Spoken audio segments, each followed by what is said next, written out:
So also they will do the opposite of the awliya of shaitan. But the awliya of Satan, they are very, very real. And the war is really between them and, I wish we could say, us, the awliya of Allah. That's where the battle takes place. So they will present themselves in all kinds of different ways. And the false sheikh, we need to talk about him a little bit. And you ask questions about that. But the false sheikh, at his worst, is definitely one of the awliya of shaitan. And he's one of the biggest ones of all. He's one of the waylayers of the believers on the highest path there is. Okay, so we talked then about the fraudulent sheikh. And we mentioned there the dangers of the fraudulent sheikh. And we mentioned there also the dangers of the false teacher, false scholar, the abusive scholar, the one who doesn't practice what he preaches.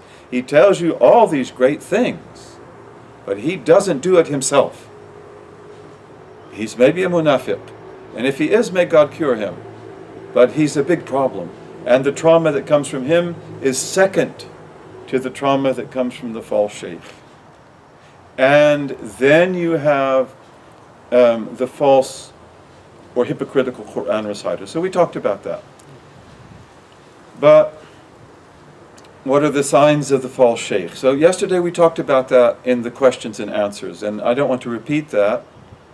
But one of the questions that came up is, are there different types of them, false sheikhs? So this has to be answered. And in fact, this would apply to everything else. It would apply to the scholar, and it would apply also to the Quran reciter. And this is very important because we do have to acknowledge that they also have different degrees. Some of them are horrific. Some of them are absolutely horrific. And they are awliya shaitan. And some of them are not so bad, but they're not the real thing. So they have different degrees. Just like if we look at scholars, some of them can be really hypocritical and really contradict in their behavior everything they talk about. But then there's some that are not that bad, but they're not that good either. So you have different degrees. And with Quran reciters, it would be like that as well.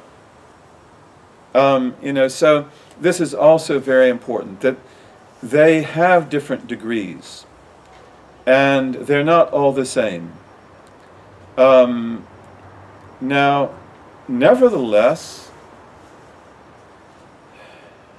the path is to come to God. And in coming to God, the path is to become real.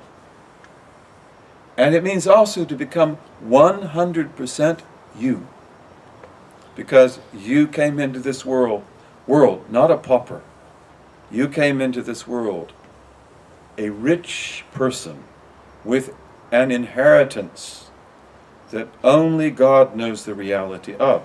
You are the daughter of Adam. You are the son of Adam. So you want to be 100%. And one of the greatest purposes of the sheikh is to make you 100%. So this cannot happen if he is not 100%. So we want the sheikh who is 100%. And again, we want to beware of the false sheikh, especially the ones that belong to the awliya of shaitan. But then, even if we look at others who we don't really know quite where to place them, but red flags are there, and there are other problems there, then there you want to look for the one who's 100%. And if the sheikh is 30%, you're not going to be more than 30%. So he may not be false. And among the sheikhs who are not the real thing are the ones who taught themselves, the ones who also break their trust. And we hope to talk about this at some time, that we have this thing called silsilla, the chain of transmission, which is extremely important. And alhamdulillah, we as Qadiris have an amazing silsilla going back to Al-Hasan al-Basri. And we have another one going back to Imam al-Hasan himself, to Imam Ali. But that silsilla is of no value if I cut it.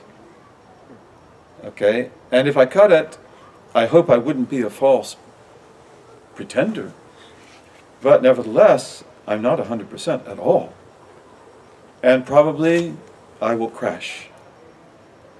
And you see this happen to many sheikhs. They crash. They crash. Sometimes they never really had a silsilla. But sometimes they cut their silsilla they had. And how do we do that? Well, we do that, first of all, by not honoring its principles, by betraying it. Because the silsilla is khidmah and mahabbah and adab. That's what it's all about. So what if I use the silsilla to be makhdum, and to be beloved, but not really to love.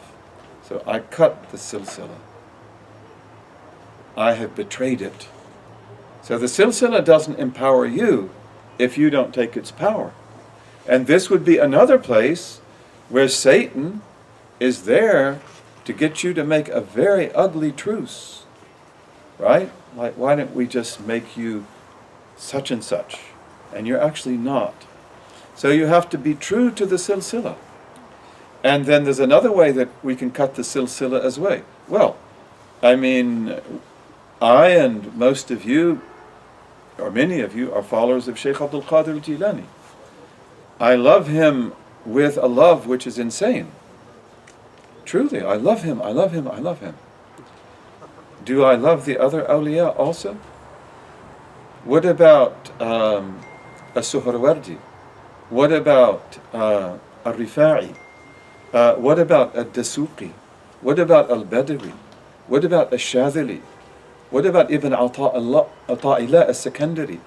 What about Al-Imam Al-Haddad and the Ba'alawis? Because we have lots of turuq and we have lots of sheikhs. So you must love them also. And if you begin to disparage them, even in your heart, you're gnawing away at your own silsilla. And if, God forbid, we should disparage them publicly, you cut your silsilla. Man adhali waliyan faqad adhantuhu bil harb. Whoever offends one of my awliya, God says, I have declared war against. So you don't want to do that. And again, the child naturally and necessarily loves his or her father. And we boys like to boast about our fathers. And you might even go to someone else and say, my father's better than you, your father. And in my country we even say, my father could beat up your father. And your father said, would you stop saying that, please? What do you want to do? Get me in trouble? Okay? But, the murid often will do this about his sheikh. That my sheikh is the best of them all. My sheikh is better than your sheikh. And also, they often will want to compare awrad and to compare ahzab. You should never do that. Because, first of all, you don't know what they mean. You don't know what stages they represent. You need to begin at the beginning. All these awrad are of no use to you. If you just open the book, you need to be worked up to that state. And then, the greatest danger of all is that you will then say that this path is better than that path. They're different. But, you must be very careful. And the same thing about the silsilla.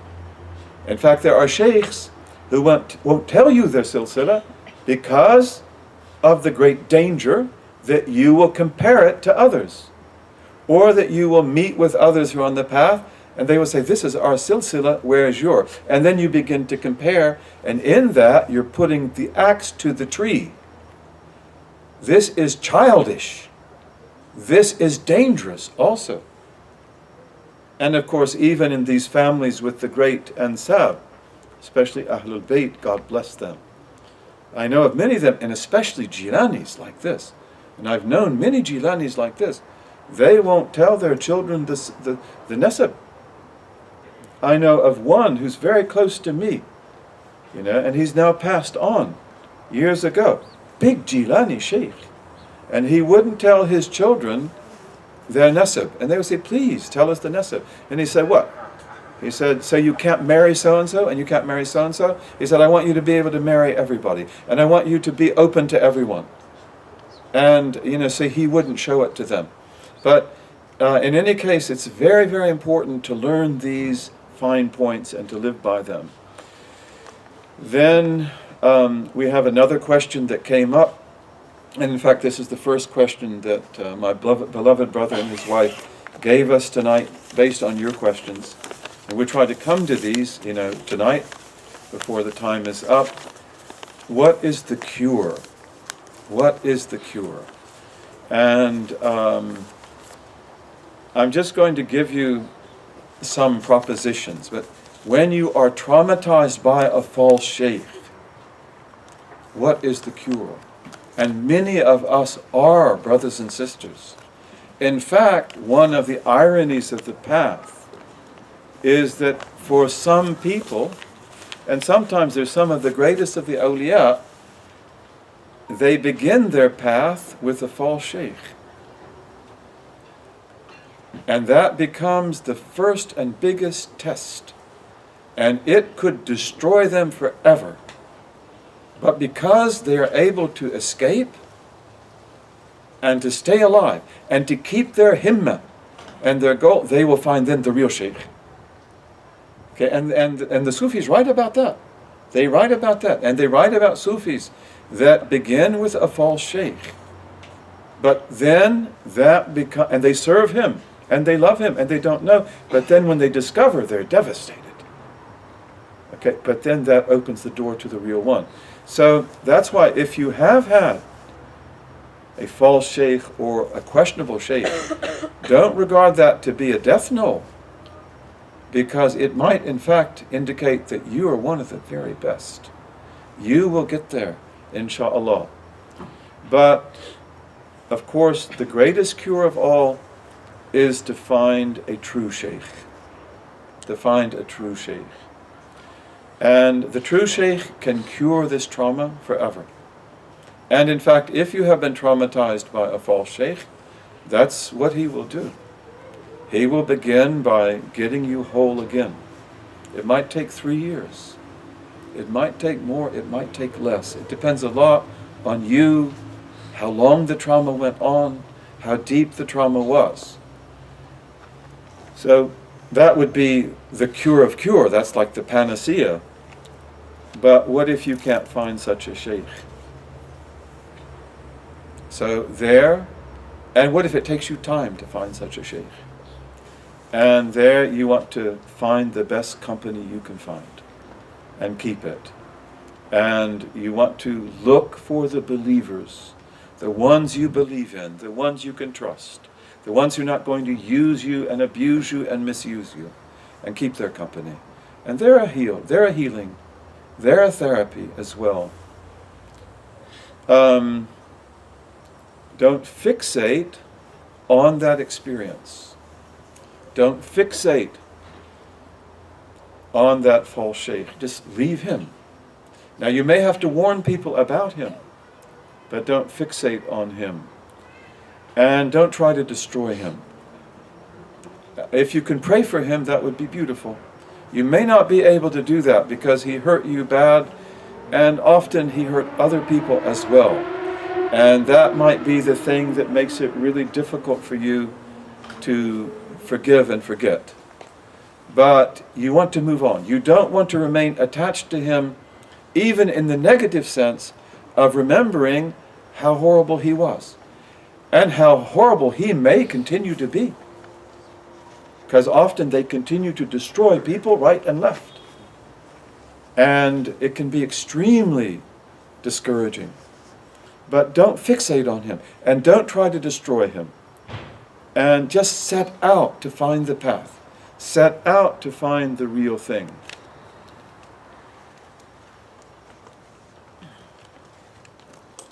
Now, having said that, you also want to make lots of salat on the Prophet, because when you can't find a sheikh, salat on the Prophet is one of the secrets that gets you there. And when you're in a situation like this, salat on the Prophet is one of the remedies that helps you to find the company that you so desperately need, and maybe, and hopefully, to find the real thing. Now, one of the greatest problems with those who are traumatized on the path, however, is that they can never trust again. And this is where the trauma is really serious. And God bless them and cure them. And I know people like this who lived and died like this, that they loved him, they gave him everything, and he betrayed them totally. And they probably didn't even know themselves. In this case, the one I'm thinking of, he remained a Muslim, and a good one. And he worked very hard, but he was never 100% ever. In fact, I don't believe he was even 30%. He could never be. And he saw, after that, at least half a dozen real sheikhs. But he couldn't take the hand of any of them. He loved them, he visited them, he asked for their dua, but he could not submit to them. He could not trust them. And one of the rules of the path, one of the qawa'id of the path, is that if you don't submit to someone in particular who deserves that, who's worthy of that, meaning a real sheikh, no one will benefit from you, and you won't benefit from anyone. This is one of the qawa'id of the path, that in order for me to benefit from others, I need to be in submission to my master. Of course, I have to find my master. And what a blessing when you do. God, you can thank. You're just filled with thankfulness for the rest of your life. I've got him. I've got him. And he will never let you down. Bi-idhnillahi ta'ala. But the problem is that the person who's been burned and burned bad, they may never trust again. I know two cases in mind, in fact. And one of them, he could never take the hand of a sheikh, even though, wallahi, he loved and met half a dozen. But he couldn't do that. In the end, he took the hand of a false sheikh, of a bigger fraud than the first one. Isn't that strange? But then isn't that a pattern? That people who are abused end up getting abused again, psychologically probably, because they want to bring closure to that. They think that this time I'll do it right, or this time it won't happen, and it does happen again. And in fact, in his case, he took the hand of a false sheikh. I was so sad. And I was angry with him, in fact. Because I said, I said in my heart, you never took the hands of these real ones. We offered them to you. And then you take the hands of this fool. I'm talking to myself. And then he died. He didn't last with that sheikh very long. I think the sheikh gave him adhkar that killed him, actually. Because the sheikh knew nothing. He was a fraud, a big fraud. And, so he died. And I was told by another sheikh that he died as a mercy to God. And that he died as a shaheed.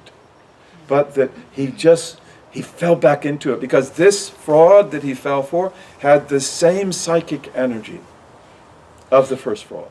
The first fraud was a lot bigger and a lot better, but that same psychic energy was there, and he fell for it, and God just took his life. But he could have been so much, and he did so much, but he never was more than 30%. And I know another case of a man who again was traumatized. And this is one of the most beautiful people I've ever known. And he's one of the greatest I've ever known. Great scholar, great energy. But again, he could never take the hand of a sheikh after that.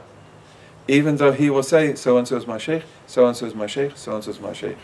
But I know they weren't, because I know him, and he never submitted to them.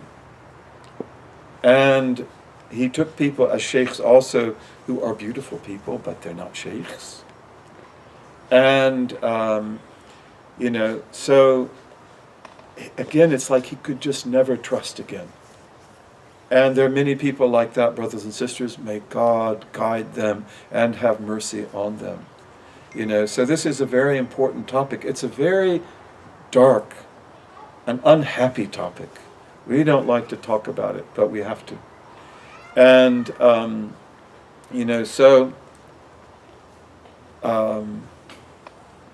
I think that's enough said about that. And may God protect us, and may He protect those people, and may He bring the children home.